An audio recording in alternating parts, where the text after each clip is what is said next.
हे बघा असं बेलाचं झाड आहे. इथं शेवटपर्यंत मी येते नारळ गोळा करायला. मग इथं आली की बेलाचं झाड आहे. हे बघा, हे असं बेलाचं झाड आहे.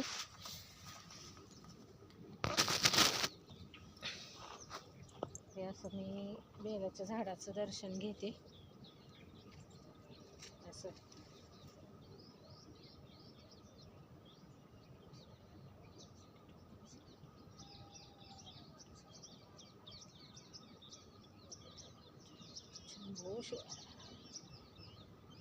असं रोज मी दर्शन घेऊनच मग पुढं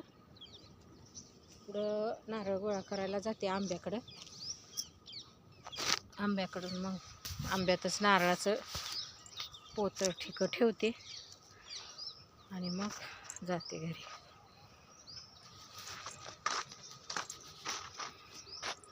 चला बाय. कसं वाटतं आमच्याकडचं वातावरण? चला बाय.